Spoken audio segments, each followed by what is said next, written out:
ಪ್ರೀತಿಯ ಸ್ನೇಹಿತರೆ, ಹತ್ತಿಗಿಂತಲೂ ಮೃದುವಾದ ಮತ್ತು ಬಿಳುಪಾದ ತಟ್ಟೆ ಇಡ್ಲಿ ಮಾಡಬೇಕಾ? ಮಾಡೋ ವಿಧಾನ ಸಂಪೂರ್ಣವಾಗಿ ತೋರಿಸಿದ್ದೀನಿ. ನೀವು ಮಾಡಿ ನೋಡಿ ತಿನ್ನಿ, ಹೇಗಿತ್ತು ಅಂತ ನನಗೆ ಕಮೆಂಟ್ನಲ್ಲಿ ತಿಳಿಸಿ. ನನ್ನ ಚಾನಲ್ನ ಸಬ್ಸ್ಕ್ರೈಬ್ ಮಾಡಿಕೊಂಡು ನಿಮ್ಮ ಸಂಪೂರ್ಣ ಪ್ರೋತ್ಸಾಹ ಬೆಂಬಲವನ್ನು ಕೊಡಬೇಕು ಅಂತ ಕೇಳ್ಕೊತೀನಿ. ಹಾಯ್, ಹಲೋ, ನಮಸ್ತೆ ಸ್ನೇಹಿತರೆ, ಹೇಗಿದ್ದೀರಾ? ನೀವೆಲ್ಲರೂ ಚೆನ್ನಾಗಿದ್ದೀರಾ ಅಂದ್ಕೊಂಡು ಇವತ್ತಿನ ಕಾರ್ಯಕ್ರಮವನ್ನು ಪ್ರಾರಂಭ ಮಾಡ್ತಾಯಿದ್ದೀನಿ. ನಾನು ಸುಮಾರು 7 ಗಂಟೆಗಳ ಹಿಂದೆ ಬೆಳಗ್ಗೆನೇ ನಾನು ನಾಳೆ ಇಡ್ಲಿಗೆ ನೆನೆ ಹಾಕಿದ್ದೆ. ಏನೇನು ನೆನೆ ಹಾಕಿದ್ದೀನಿ ಅಂತ ನಿಮಗೆ ವಿವರಣೆ ಕೊಡ್ತೀನಿ ನೋಡಿ. ಈ ಪಾವಿನ ಅಳತೆಯಲ್ಲಿ 3 ಪಾವು ಸೊಸೈಟಿ ಅಕ್ಕಿ ಚೆನ್ನಾಗಿ ತೊಳೆದು ನೆನೆ ಹಾಕಿದ್ದೆ. ಇದೇ ಪಾವಿನ ಅಳತೆಯಲ್ಲಿ 1 ಪಾವು ಉದ್ದಿನ ಬೇಳೆ, ನಿಮ್ಮ ಹತ್ರ ಉದ್ದಿನ ಕಾಳಿದ್ರೂ ನಡೆಯುತ್ತೆ, ಅರ್ಧ ಪಾವು ಸಬ್ಬಕ್ಕಿ. ಎಷ್ಟು ಹೇಳಿ? 3 ಪಾವು ಅಕ್ಕಿಗೆ 1 ಪಾವು ಉದ್ದಿನ ಬೇಳೆ, ಅರ್ಧ ಪಾವು ಸಬ್ಬಕ್ಕಿ ಹಾಕಿದ್ದೆ, ಮತ್ತು ಅರ್ಧ ಪಾವು ಗಟ್ಟಿ ಅವಲಕ್ಕಿ. ಇದಿಷ್ಟನ್ನು ನೆನೆ ಹಾಕಿದ್ದೆ. ಈಗ ಇದನ್ನು ರುಬ್ಬಿ ನಾನು ಉಪ್ಪು ಹಾಕಿ ತಿರುವಿಟ್ಟು ನಿಮಗೆ ತೋರಿಸ್ತೀನಿ ಸ್ನೇಹಿತರೆ. ನೋಡಿ, ರುಬ್ಬಿ ನಾನು ಪಾತ್ರೆಗೆ ಹಾಕಾಯಿತು. ಸಂಪೂರ್ಣ ಉಪ್ಪು ಹಾಕಿ ನನ್ನ ಅಂಗೈಯಲ್ಲಿ ಚೆನ್ನಾಗಿ ತಿರುವಿ ಸಹ ಇಟ್ಟಿದ್ದೀನಿ. ಈಗ ಮುಚ್ಚಿಟ್ಬಿಡ್ತೀನಿ, ನಾಳೆ ಬೆಳಗ್ಗೆ ನಿಮಗೆ ತೋರಿಸ್ತೀನಿ. ನೋಡಿ, ಇವತ್ತು ದೊಡ್ಡ ಪಾತ್ರೆಯಲ್ಲಿ ಹಾಕಿದ್ದೀನಿ.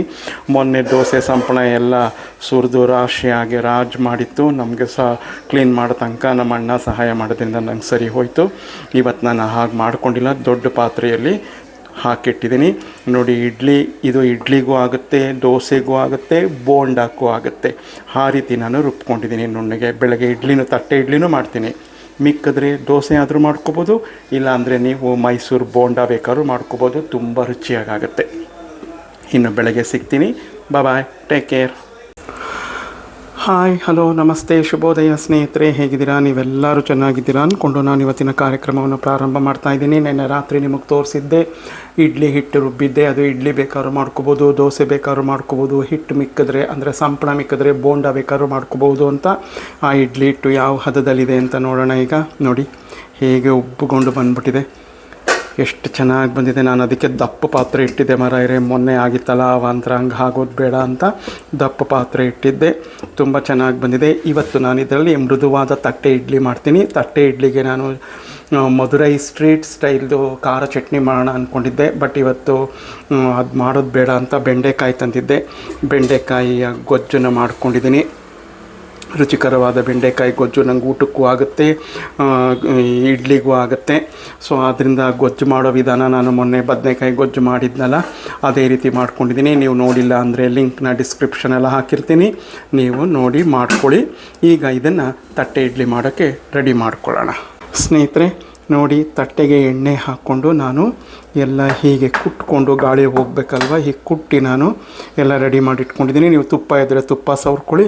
ಈಗ ನಾನು ಇಡ್ಲಿ ಸ್ಟ್ಯಾಂಡಿಗೆ ಇಟ್ಟು ನಾನು ಬೇಯೋಕ್ಕಿಡ್ತೀನಿ. ಬೆಂದ ನಂತರ ನಿಮಗೆ ಶೇರ್ ಮಾಡ್ತೀನಿ ಸ್ನೇಹಿತರೆ. ನೋಡಿ, ಇಡ್ಲಿಯನ್ನು ತೆಗೆದಿದ್ದೀನಿ.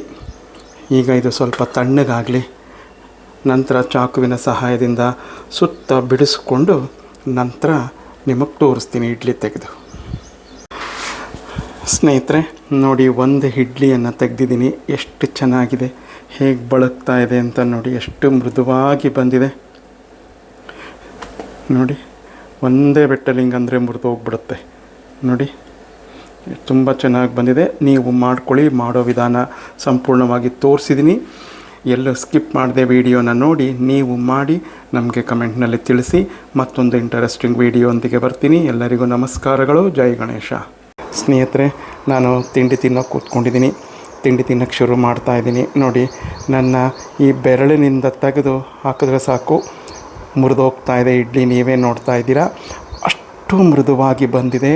ಹೂವಿನಂತೆ ಬಳಕ್ತಾ ಇದೆ. ತುಂಬ ಚೆನ್ನಾಗಿದೆ. ನೀವು ಮಾಡ್ಕೊಂಡು ತಿನ್ನಿ. ಹೇಗಿತ್ತು ಅಂತ ನನಗೆ ಕಮೆಂಟ್ನಲ್ಲಿ ತಿಳಿಸಿ. ಮತ್ತೊಂದು ಇಂಟ್ರೆಸ್ಟಿಂಗ್ ವಿಡಿಯೋಂದಿಗೆ ಬರ್ತೀನಿ. ನಮಸ್ಕಾರಗಳು ಸ್ನೇಹಿತರೆ.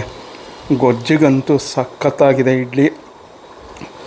ನೀವು ಮಾಡ್ಕೊಳ್ಳಿ ಗೊಜ್ಜು ವಿಧಾನನ. ನಾನು ಮೊನ್ನೆ ಬದನೆಕಾಯಿ ಗೊಜ್ಜು ಮಾಡಿದ್ದೆ. ನಾನು ಸ್ವಲ್ಪ ತೆಳ್ಳಗೆ ಮಾಡ್ಕೊಂಡಿದ್ದೀನಿ. ನನಗೆ ಮಧ್ಯಾಹ್ನಕ್ಕೂ ಇದೆ, ಇವತ್ತು ಪೂರ್ತಿ ಊಟಕ್ಕೂ ಇದೆ ಆಗುತ್ತೆ ಅಂತ. ನೀವು ಗಟ್ಟಿಗೆ ಮಾಡ್ಕೊಳ್ಳೋದಾದರೆ ಮಾಡ್ಕೊಳ್ಳಿ.